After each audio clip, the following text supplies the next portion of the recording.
welcome back to our page. Hope you guys had a great week. Like I said, I'm going to be reading another story. I told you that I chose a couple of stories that were about family, and this one actually has some history in it as well. So it's a combination story.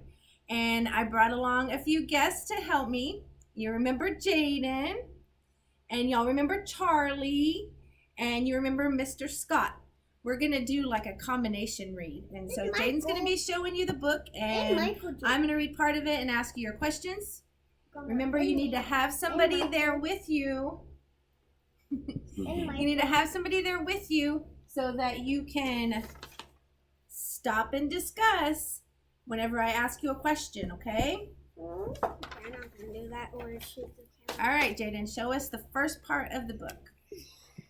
I chose this book because it's about our country. It's a very good book written by Barack Obama. So who remembers what that name is? I'm pretty sure you do. If you don't, your parents are sitting right there and they'll let you know. And the name of the book is Of Thee I Sing. And it's a letter to his daughters. So he's writing this to his daughters, telling him how he feels about them and how they fit into the world. So as you as we go along, I want you to be thinking about some of the things that are good qualities about you. So because that's what you're going to be discussing at the end of the book, okay? All right, turn the page, Jaden.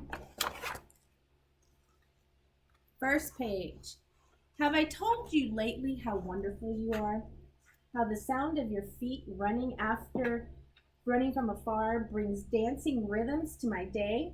How you laugh and sunshine fills into the room. Okay. So stop. From what he's saying, how do you know already how Barack Obama feels about his daughters? And what does that mean when you laugh that sunshine fills the room? So stop and discuss.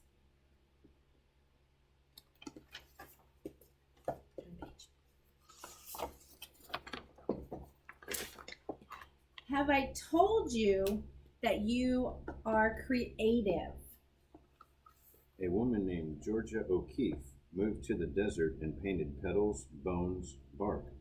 She hoped to see big beauty in what is small, the hardness of stone and the softness of feather. So Georgia O'Keeffe was a lot like you guys. You take stuff and you create different things to make them beautiful. I love that about you guys. Have I told you that you are smart? That you braid great ideas with imagination. A man named Albert Einstein turned pictures in his mind into great advances in science, changing the world with energy and light.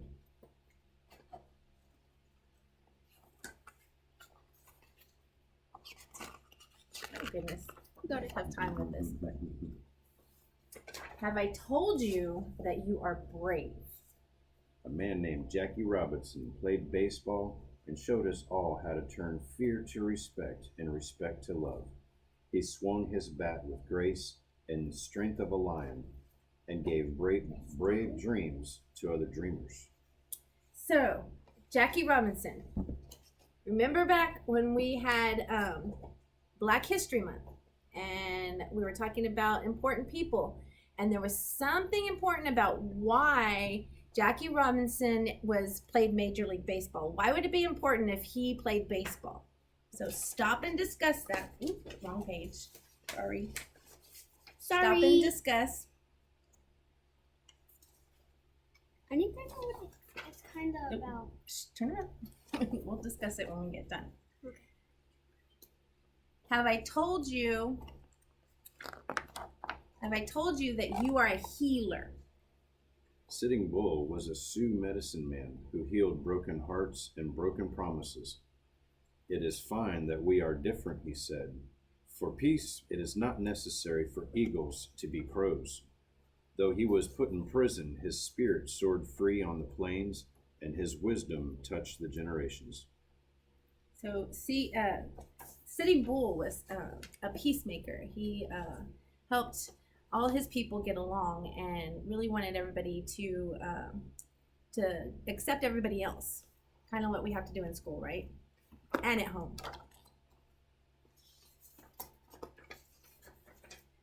Have I told you that you have your own song? A woman named Billie Holiday wore a gardenia in her hair and sang beautiful blues to the world. Her voice, full of sadness and joy, made people feel deeply and add their melodies to the chorus. Just a thought. Think about some people in our class that come to mind when you think about them singing very beautifully. We have a few of them.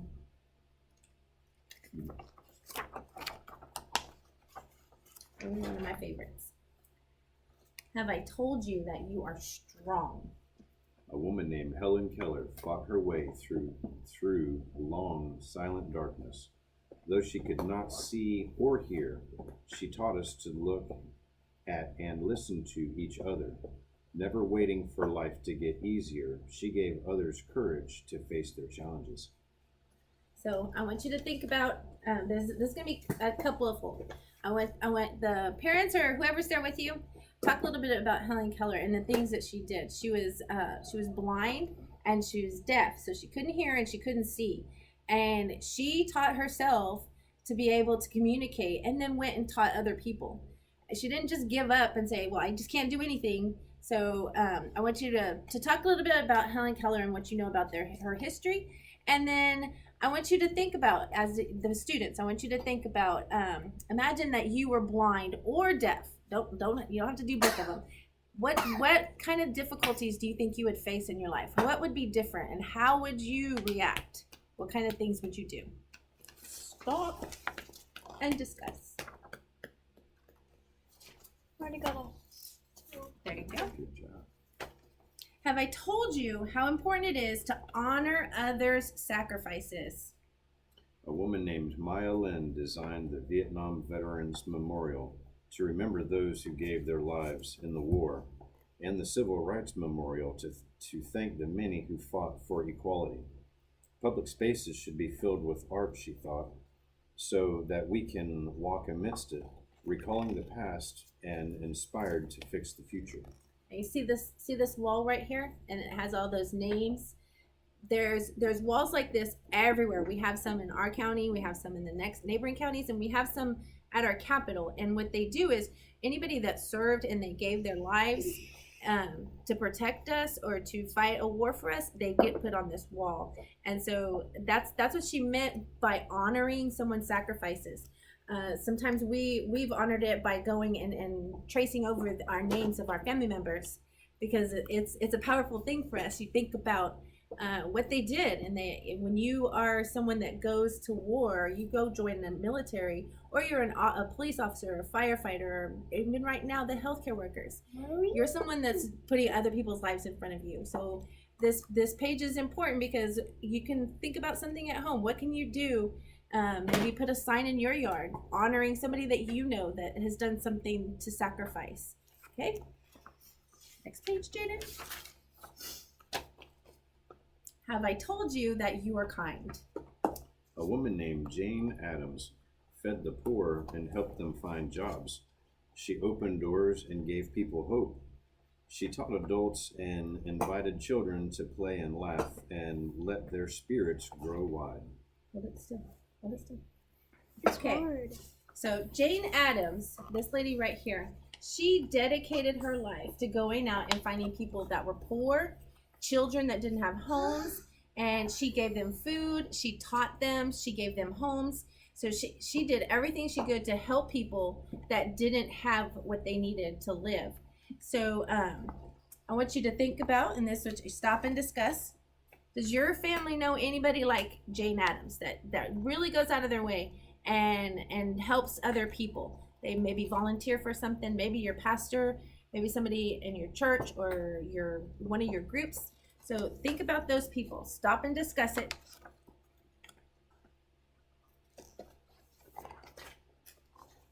Have I told you that you don't give up? When violence erupted in our nation, a man named Martin Luther King Jr. taught us to unyieldingly compassion. He gave us a dream that all races and creeds would walk hand in hand.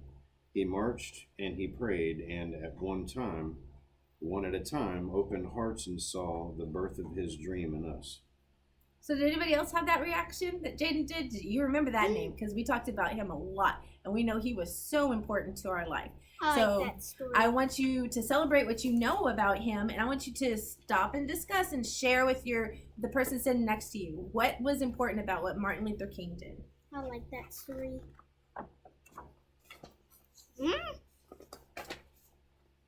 Have I told you that you are an explorer? A man named Neil Armstrong was the first to walk on the moon. He watched the world from way up high, and we watched his lunar landing leaps, which made us brave enough to take our own big, bold strides. There you go.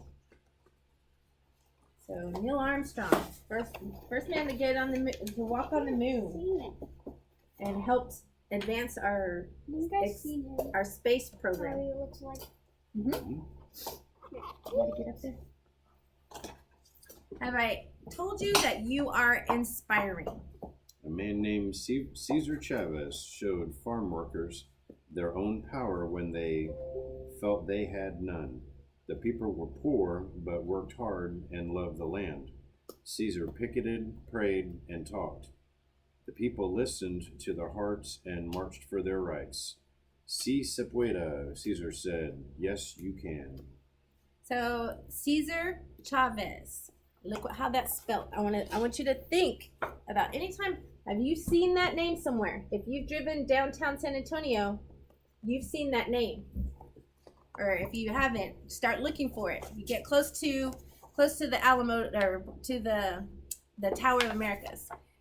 You start looking for that because he actually had a street named after him because he helped the people that come across the border and work on the farms fight for better conditions and more money. So he was important to them. Have I told you that you are part of a family? A man named Abraham Lincoln knew that all of America should work together. He kept our nation one and promised freedom to enslaved sisters and brothers. This man of the people, simple and plain, asked more of our country than we behave as kin. Okay, Abraham Lincoln, that's another name y'all know. If you don't remember, because we haven't really spent a lot of time that was coming up that we were going to talk about him in more depth, but he freed the slaves and he was our leader during the Civil War. So very important person to America. America? Yes.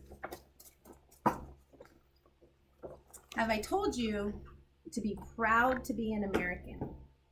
Our first president, George Washington, believed in liberty and justice for all. His barefoot soldiers crossed wintry rivers, forging ever on. He helped make an idea into a new country, strong and true, a country of principles and a country of citizens.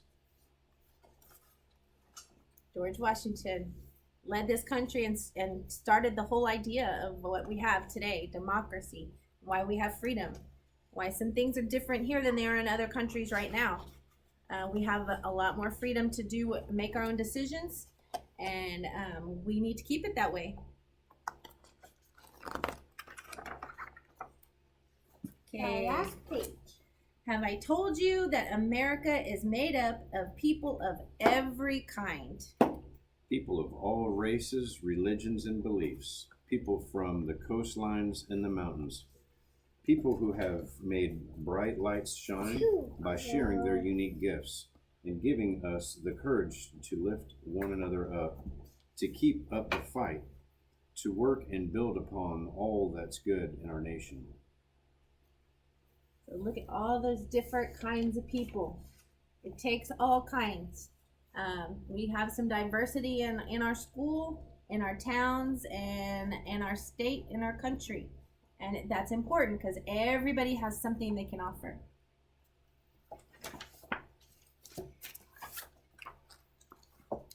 there's one more page. Sorry. Have I told you that they are all a part of you? Have I told you that you are one of them and that you are the future?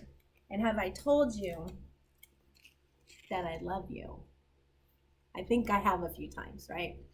And there's a picture of Barack Obama with his daughters walking hand in hand. Remember, we said at the beginning, this was a book that he wrote to let his daughters know what he thought their good qualities were.